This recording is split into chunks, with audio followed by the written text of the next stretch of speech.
और सबसे पहले बात देश में बढ़ते कोरोना मामलों की। देश में कोरोना के केस में एक दिन की गिरावट के बाद फिर उछाल आया है। मंगलवार को 42,530 मरीज मिले। सोमवार को 30,029 मामले दर्ज हुए थे। बीते 24 घंटे में 36,552 संक्रमितों ने इस बीमारी को मात दी, जबकि 561 लोगों की मौत हो गई। इस तरह एक्टिव केस यानी इलाज करा रहे मरीजों की संख्या में 5,396 की बढ़ोतरी दर्ज की गई। अब 4,04,000 मरीजों का इलाज चल रहा है। सबसे ज्यादा चिंता केरल बढ़ा रहा है। यहाँ मंगलवार को 23,676 नए केस आए। सोमवार को ये आंकड़ा 13,984 था। राज्य के एक्टिव केस में भी 9,959 का बड़ा उछाल आया है। वैक्सीनेशन के बावजूद कोरोना होने की खबरों से परेशान लोगों के लिए एक राहत भरी खबर है, खासतौर पर एस्ट्राजेनेका की कोविशील्ड वैक्सीन लगवाने वालों के लिए। हाल ही में देश के सशस्त्र बलों के 15,90,000 से ज्यादा हेल्थ केयर वर्कर्स और फ्रंटलाइन वर्कर्स पर हुई स्टडी के मुताबिक कोविशील्ड के दोनों डोज लेने के बाद होने वाले कोरोना यानी ब्रेक थ्रू इन्फेक्शन 93% कम पाया गया। यानी कोविशील्ड लगवाने वालों में वैक्सीनेशन के बाद होने वाले ब्रेक थ्रू इन्फेक्शन 93% कम होंगे। मध्य प्रदेश के ग्वालियर चंबल अंचल में बाढ़ से हालात बेकाबू हो गए हैं। शिवपुरी, श्योपुर, ग्वालियर और दतिया में लगातार बारिश और उफनती नदियों ने स्थिति बिगाड़ दी है। शिवपुरी के 100 से ज्यादा गांव खाली करवाए गए हैं। मंत्री महेंद्र सिंह सिसोदिया का कहना है कि करीब 2,000 लोग शिवपुरी में फंसे हुए हैं। पूरे अंचल में बाढ़ का केंद्र शिवपुरी बना हुआ है। इसके अलावा ग्वालियर चंबल अंचल में 2500 से ज्यादा लोग प्रशासन से मदद की आस लगाए बैठे हैं। सिसोदिया का कहना है कि बुधवार से सेना रेस्क्यू शुरू कर देगी।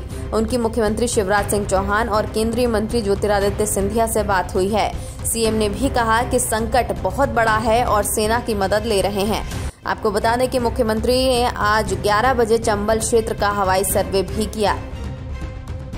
अब बात संसद से। संसद के मॉनसून सेशन का तीसरा हफ्ता भी अब तक काफी हंगामेदार रहा है। पेगासस जासूसी मामला और नए कृषि कानून को लेकर विपक्ष लगातार केंद्र सरकार पर हमलावर है। मंगलवार को राज्यसभा और लोकसभा की कार्यवाही 3 बार स्थगित हुई। बुधवार को भी दोनों सदनों में हंगामा होने की आशंका है।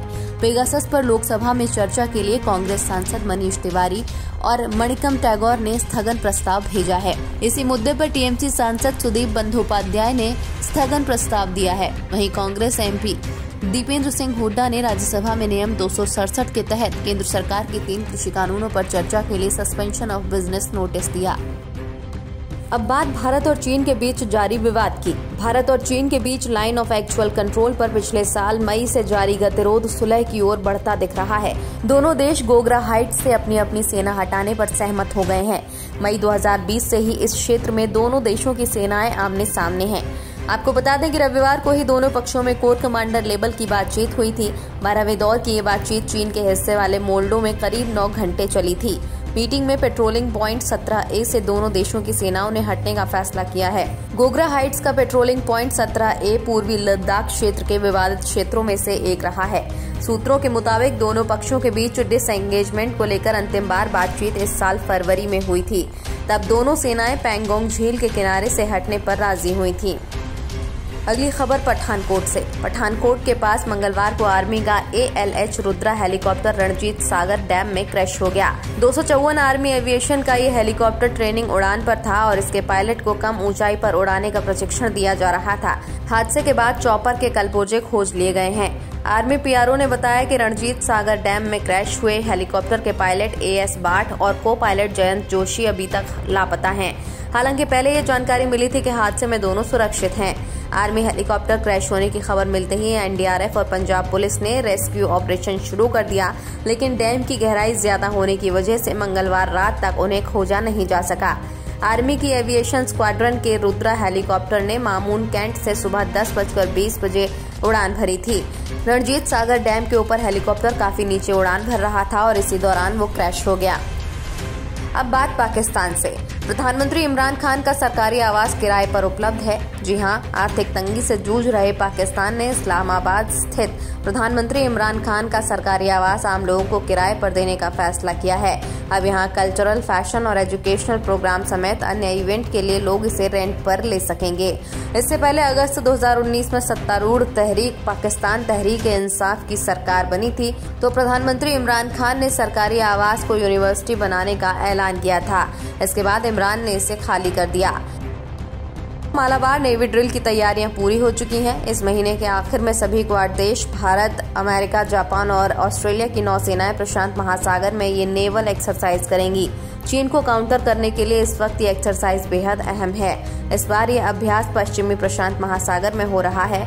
2020 में बंगाल की खाड़ी और अरब सागर में युद्ध अभ्यास किया गया था। चीन हमेशा से इसे तिरछी निगाहों से देखता आया है। ऑस्ट्रेलिया 13 साल बाद 2020 में इस युद्धाभ्यास में शामिल हुआ था। पिछले साल नवंबर में भारत ने अमेरिका और जापान के अलावा ऑस्ट्रेलिया को भी इस युद्धाभ्यास में शामिल होने का निमंत्रण दिया था। अब ऑस्ट्रेलिया भी चाहता है कि भारत हर 2 साल में होने वाले उनके सबसे बड़े द्विवार्षिक युद्ध अभ्यास तालिस्मैन सैबर में 2023 में हिस्सा ले। 2021 में हुई इस एक्सरसाइज में 17,000 सैनिकों, 18 वॉरशिप, 70 एयरक्राफ्ट और 50 हेलीकॉप्टर ने हिस्सा लिया था। इसमें Australia, America, Japan, UK, Canada, दक्षिण कोरिया और न्यूजीलैंड शामिल थे। नॉर्थ कोरिया के तानाशाह किम जोंग उन एक बार फिर चर्चा में हैं। इस बार चर्चा का कारण उनके सिर के पिछले हिस्से में मेडिकल बैंडेज का लगा होना है। ये बैंडेज कोरियन पीपल्स आर्मी के इवेंट में देखा गया था। इवेंट 24 से 27 जुलाई के बीच हुआ था। इसमें किम शामिल हुए थे। इस बैंडेज की वजह से किम की हेल्थ को लेकर कई तरह के कयास लगाए जा रहे हैं। कोरिया के स्टेट मीडिया की तस्वीरों में किम के सिर पर कुछ पोस्टल स्टैम्प की साइज के बैंडेज दिखाई दिए। इसके अलावा जुलाई के आखिरी दिनों में हुए एक और इवेंट की तस्वीरें भी सामने आई हैं। इसमें बैंडेज की जगह गहरे हरे रंग का स्पॉट दिखाई दे रहा है। ये तस्वीरें NK न्यूज साइट के हवाले से आई हैं। भारत और इंग्लैंड के बीच आज से 5 मैचों की टेस्ट सीरीज शुरू हो रही है। पहला टेस्ट ट्रेंट ब्रिज में दोपहर 3:30 बजे से शुरू होगा। काफी समय से दोनों ही टीमों को इस मुकाबले का इंतजार था। वर्ल्ड टेस्ट चैंपियनशिप के फाइनल में न्यूजीलैंड से हारने के बाद टीम इंडिया टेस्ट फॉर्मेट में जीत की राह पर लौटना चाहती है। हालांकि ये सीरीज भारत के लिए आसान नहीं रहने वाली, क्योंकि टीम को पिछले 10 साल में सबसे ज्यादा हार इंग्लैंड की धरती पर ही मिली है। टीम इंडिया ने इंग्लैंड में इस दौरान 15 टेस्ट खेले। इनमें से 12 में से भारत को हार का सामना करना पड़ा और वो सिर्फ 2 मैच ही जीत सकी। इंग्लैंड की टीम के लिए घरेलू परिस्थितियां रहेंगी, लिहाजा उसे इसका ज्यादा फायदा मिलेगा।